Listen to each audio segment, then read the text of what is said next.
ఉన్నటువంటి మానకొండూరు నియోజకవర్గానికి ఇది చివరి మండలం. మొదటి నుంచి కూడా ఈ మండలం మీద ఒక వివక్ష చూపిస్తూ ఉన్నారు ఇక్కడ ఎమ్మెల్యే గారు. మేము ఒకటే ఎందుకనంటే మొన్న ఎన్ఆర్ఈజీస్లో కేటాయించినటువంటి నిధులు అవి వచ్చినాయే అరకొర. గతంలో మేమున్నప్పుడు ప్రతి సంవత్సరానికి సుమారు ఒక 5 కోట్లు 10 కోట్ల రూపాయలు తీసుకొచ్చినటువంటి పరిస్థితి కూడా ఇక్కడ వాళ్ళందరికీ తెలిసే.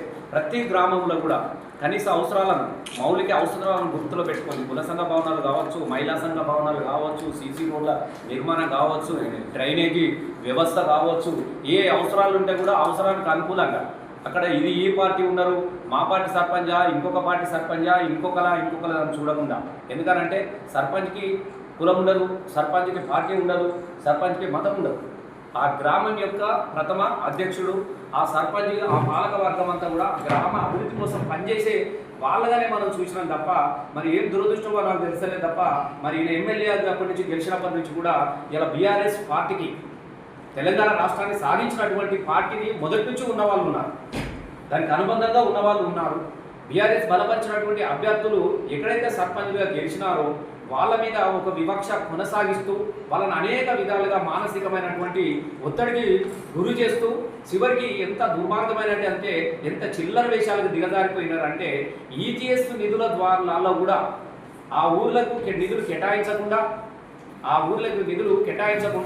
మీరు మా పార్టీలకు వస్తేనే మీకు నిధులు కేటాయిస్తామనేది మేము ఒకటే అడుగుతా ఉన్నాం. ఈజీఎస్ అనేది నీ అయ్యే జాగీరో, నీ ఎమ్మెల్యే నిధుల నుంచి ఇచ్చే ఫండ్సో కాదు. ఈజీఎస్ పనులు అనేటివి వాళ్ళ యొక్క ఊరి యొక్క హక్కు, వాళ్ళ ఊరిలో ఉపాధి కూలీ పని జరుగుతూ ఉంటుంది. కాబట్టి ఆ ఊరిలో కంపోనెంట్, లేబర్ కంపోనెంట్ ఉంటుంది, మెటీరియల్ కంపోనెంట్ ఉంటుంది. నీకు తెలివి లేదు, నీకు నిధులు ఎట్లా వస్తాయో కూడా తెలియదు, ఈజీఎస్ అంటే ఏదో తెలియదు, నీకు ఎన్ఆర్జీసీ అంటే ఏదో నీకు తెలియదు. కాబట్టి నీకు ఏ మాత్రం తెలియకుండా కేవలం అధికారులను ఒత్తిడి తీసుకొచ్చి ఇలా ఒక వివక్ష అనేది ఇలా కొనసాగిస్తున్నటువంటి పరిస్థితి ఇలా ఇక్కడి ప్రాంత ఎమ్మెల్యే గారు చేస్తూ ఉన్నారు. పెద్ద పెద్ద గ్రామాలలో ఇలా లేబర్ కాంపోనెంట్ అనేది ఎక్కువ ఉంటుంది. ఒక్కొక్క ఊర్లో 300 మంది 400 మంది కూడా పనిచేస్తూ ఉంటారు. వాళ్ళు పనిచేసే దాని మీదనే ఆ ఊరికి నిధులు అనేవి కేటాయించబడతా ఉంటాయి. అట్లాగే మెటీరియల్ అనేది కేటాయించబడుతుంది. ఇది పూర్తిగా కేంద్ర ప్రభుత్వం నుంచి 60% వస్తుంది, రాష్ట్ర ప్రభుత్వం ఒక 40% మాత్రమే యాడ్ చేసినటువంటి సందర్భంలో మొత్తం మీ పెత్తనం మీద నాకు అర్థమవుతలేదు. ఇలా ఖచ్చితంగా ఆ గ్రామాలకు ఇలా కేవలం ఒక 15 గ్రామాలు సుమారుగా ఒక 24 గ్రామాలకు మాత్రమే ఒక 2 కోట్ల నిధులు ఇక్కడ కేటాయించడం జరిగినది. మరి మిగతా 12, 13, 14, 15 గ్రామాలలో సున్నా. అసలు ఎంత విచిత్రం అంటే నవ్వుకుంటా ఉంటున్నారు ఇది చూసుకొని. పెద్ద పెద్ద గ్రామాలు ఇలా గాలిపల్లి లాంటి ఊరు కావచ్చు, కట్కూరు లాంటి ఊరు కావచ్చు, పెద్దలింగపూర్ కావచ్చు, దాసారం కావచ్చు, అక్కడ ఆరపల్లి కావచ్చు, ఒగులాపూర్ కావచ్చు, ఇలా ఇట్లా చెప్పుకుంటూ పోతే చాలా రసంపేట కావచ్చు, చాలా గ్రామాలల్లో అంటే ఎక్కడెక్కడైతే వీళ్ళు బలపరిచినటువంటి సర్పంచులు ఓడగొట్టారో, ఎక్కడెక్కడైతే వాళ్ళకు అనుకూలంగా లేదు ఆ గ్రామాలల్లో నిధులు కేటాయించకుండా కేవలము కలెక్టర్ గారి మీద ఒత్తిడి పెట్టుకొని ఈ గ్రామాలకు ఈ ఎన్ఆర్జీస్ ద్వారా ఈ నిధులు కేటాయించిన దాన్ని మేము ఖండిస్తూ ఉన్నాం. ముఖ్యంగా అన్ని గ్రామాలను కూడా పరిగణలోకి తీసుకోవాలని చెప్పేసి మేము డిమాండ్ చేస్తూ ఉన్నాం. మరి ఈ గ్రామాలు ఏం చేసినాయి? రేపు ఈ గ్రామాలకు నువ్వు సర్పంచ్ కావా, మరి అదన్నా ఎమ్మెల్యే కావా, మరి అదన్నా చెప్పు.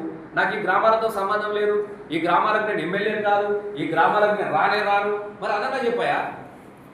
ఇలా 2.5 సంవత్సరంలో ప్రతిదీ మోసమే.